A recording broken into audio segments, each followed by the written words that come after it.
அஸ்ஸலாமு அலைக்கும். Welcome to FM சமையல். ஹலோ ஃப்ரெண்ட்ஸ், எல்லோரும் இப்படி இருக்கீங்க? அனைவரும் சப்ஸ்கிரைப் பண்ணாதவங்க சப்ஸ்கிரைப் பண்ணிவிட்டு பெல் பட்டனை ப்ரெஸ் பண்ணுங்கள். அப்போது தான் எனது வீடியோ உடனுக்குடன் உங்களை வந்து சேரும். அனைவரும் லைக் பண்ண மறந்துடாதீங்க. வீடியோவை முழுமையாக பாருங்கள். இன்றைய ஸ்பெஷல் வந்து 2 வெஜிடபிள் வைத்த ஒரு மட்டன் தால்ச்சா கறி செய்ய போகிறேன். சூப்பராக இருக்கும், அட்டகாசமான டேஸ்ட்டாக இருக்கும். நீங்களும் செய்து பாருங்கள். இதுக்கு தேவையானவை துவரம் பருப்பு 1.5 கப்பு, நல்லா 3 முறை 4 முறை வாஷ் பண்ணிக்கங்க. இது ரேஷன் கடை துவரம் பருப்பு தான்.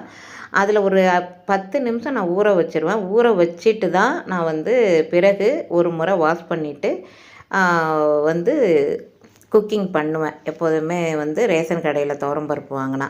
இப்போ 1.5 கப்பு துவரம் பருப்பு, 1/4 கிலோ அளவுக்கு மட்டன் கறி எடுத்திருக்கேன். மட்டன் கறியை வந்து தால்ச்சாக்கு வந்து எலும்பு துண்டாக நம்ம போட்டு கொழுப்பு கறியாக போட்டாக்கா தால்ச்சா வந்து டேஸ்ட்டாக இருக்கும்.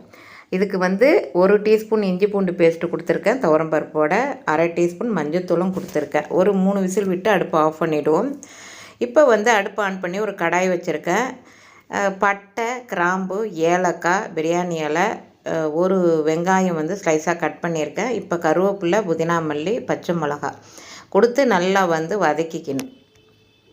2 ஏலக்காய் போட்டுக்கோங்க, 2 கிராம்பு போட்டுக்கோங்க, சின்னதாக 2 பட்டை, பிரியாணி இலை 1 போட்டுக்கோங்க. போட்டுட்டு தாளிப்புக்கு இதுக்கு வந்து கருவேப்பிலை, புதினா மல்லியம் தான் இதுக்கு ஸ்பெஷல்.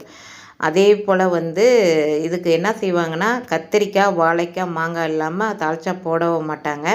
நான் இன்றைக்கி வந்து உருளைக்கிழங்கு, கேரட்டும் வைத்து மட்டும் செய்திருக்கேன். அட்டகாசமாக இருந்துச்சு. இதுக்கு வந்து இஞ்சி பூண்டு பேஸ்ட்டு 2 டீஸ்பூன் அளவுக்கு சேர்த்துருக்கேன்.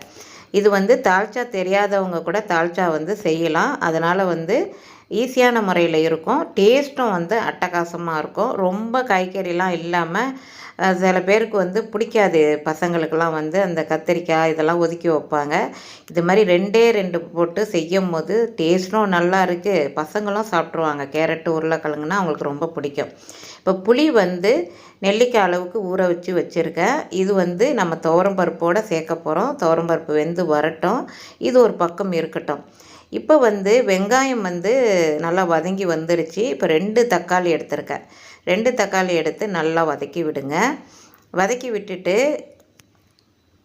முதல்ல வந்து இஞ்சி பூண்டு பேஸ்ட் வந்து 1 கொடுத்தேன். இப்போ 2 டீஸ்பூன் அளவுக்கு இப்போ கொடுத்துருக்கேன். நல்லா வதக்கி விட்டுக்கங்க. வதக்கி விட்ட பிறகு உப்பு தேவையான அளவு போட்டுக்கங்க. ஏன்னா இந்த தக்காளி வெங்காயம்லாம் குயிக்காக வந்து வதங்கி வந்துடும். அதனால் இப்போயே போட்டுக்கங்க. உப்பு, காரம், புளிப்பெல்லாம் வந்து கடைசியாக செக் பண்ணிக்கங்க. கேரட்டும் உருளைக்கிழங்கு வந்து 2 எடுத்திருக்கேன். கேரட்டு பெரிய சைஸாக 2 எடுத்திருக்கேன். உருளைக்கிழங்கு கட் பண்ணால் தால்ச்சாக்கு 4ஆக கட் பண்ணுங்கள். கொஞ்சம் பெரிய சைஸாக தான் இருக்குன்னு உருளைக்கிழங்கு தால்ச்சாக்கு. அதனால் உருளைக்கிழங்கும் கேரட்டும் சேர்த்துருக்கேன். இதை நல்லா வதக்கி விட்டுக்கங்க. வதக்கி விட்ட பிறகு உருளைக்கிழங்கையும் சேர்த்துருவோம். உருளைக்கிழங்கு சேர்த்து நல்லா மிக்ஸ் பண்ணி விட்டுட்டு இதுக்குள்ளே மசாலா வந்து 2 டீஸ்பூன் மிளகாய்த்தூள், 2 டீஸ்பூன் வந்து மல்லித்தூள், மிளகு ஜீரகம் போட்ட மல்லித்தூள், கரம் மசாலா வந்து 1 டீஸ்பூன், மஞ்சத்தூள் ஏற்கனவே 1/2 டீஸ்பூன் வந்து துவரம்பருப்போடு சேர்த்துருக்கோம். அப்புறம் வறுத்து அரைத்த மசாலா வந்து நான் ஒரு 1/2 டீஸ்பூன் சேர்த்துருக்கேன். உங்களுக்கு வந்து கரம் மசாலா மட்டும் இருந்தாக்கா அதில் மட்டும் நீங்கள் 1 டீஸ்பூன் போட்டுக்கோங்க. அதே போதுமானது. நீங்கள் மல்லி மட்டும் அரைக்கிற மாதிரி இருந்தாக்கா மிளகு ஜீரகம் சேர்த்துக்கோங்க 1 டீஸ்பூன். இப்போ திரும்பவும் புதினா மல்லி, கருவேப்பிலை போட்டிருக்கேன். போட்டு நல்லா இந்த மசாலாவில் படுற மாதிரி மிக்ஸ் பண்ணி விடுங்க. 2 கப்பு 2.5 கப்பு அளவுக்கு தண்ணி, இந்த வெஜிடபிள் வந்து வேகிற அளவுக்கு தண்ணி விட்டுக்கோங்க. ரொம்ப தண்ணி ஆகிடக்கூடாது. ரொம்ப தால்ச்சா திக்காகவும் இருக்கக்கூடாது, மீடியமாக இருக்குன்னு. அப்போ தான் வந்து சூப்பராக இருக்கும் தால்ச்சா. மிக்ஸ் பண்ணிவிட்டு நம்ம தண்ணி ஊற்றிடுவோம். தண்ணி ஊற்றி வேக வச்சுருவோம். வேக விட்டு அப்புறம் தான் நம்ம வந்து இதை வந்து குக்கரில் செய்யும் போது தான் இந்த துவரம் பருப்புலாம் சேர்க்கும் போது அடி பிடிக்காது. நம்ம இந்த சில்வர் பாத்திரத்தில் செய்யும் போது அடி பிடிக்கிறதுக்கு சான்ஸ் இருக்குது. அதனால் இப்போ நான் வீடியோக்காக இந்த கடாயில் காமிக்கிறேன். லாஸ்ட்டாக வந்து நான் குக்கரில் மாற்றிடுவேன். ஏன்னா அந்த குக்கர் வந்து கொஞ்சம் உயரமாக இருக்கா, எந்த அளவுக்கு வந்து தெரியாது. அதனால் நான் வந்து இந்த கடாயிலேயே செய்து காட்டுறேன். இப்போ ஒரு மூடி போட்டு மூடிடுவோம். இடையில வந்து கொதி வருது. கொதி வந்தோன்னே பார்ப்போம். இப்போ வந்து ஒரு பாதி பதத்துக்கு வெந்திருக்கு. இப்போ இடையிலையே நம்ம வந்து கலந்து விடணும். கலந்து விட்டுட்டு அடுத்தது வந்து இப்போ துவரம் பருப்பு வெந்திருக்கு. ப்ரெஷர்லாம் போனோன்னே திறந்து பார்ப்போம்.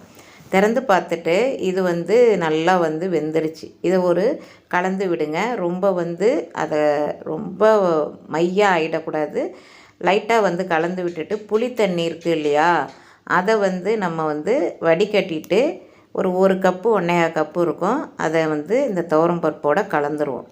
கலந்துட்டு இந்த பருப்பை வந்து அந்த வெஜிடபிள்லாம் வெந்த உடனே வேக வச்சுருக்கோம் இல்லையா கடாயில், அதோட வந்து இந்த துவரம் பருப்பை ஊற்றிட்டு நல்லா ஒரு கொதி விட்டு நம்ம அடுப்பை ஆஃப் பண்ண வேண்டியது தான். நான் பிறகு வந்து இந்த குக்கரில் வந்து நான் மாற்றிக்கிட்டேன்.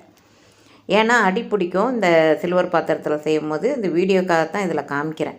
இப்போ வந்து துவரம்பருப்பு கறி எல்லாத்தையும் வந்து இதில் போட்டுட்டு நீங்கள் கலந்து விடுங்க. கலந்து விட்டுட்டு ஒரு கொதி வந்தோடனே உடனே வந்து நான் குக்கரில் மாற்றிக்கிட்டேன். நீங்கள் செஞ்சாக்கா குக்கர்லேயே செய்யுங்க. அப்படி இல்லைன்னா அடி கனமான பாத்திரமாக இருந்தால் தால்ச்சா செய்யுங்க.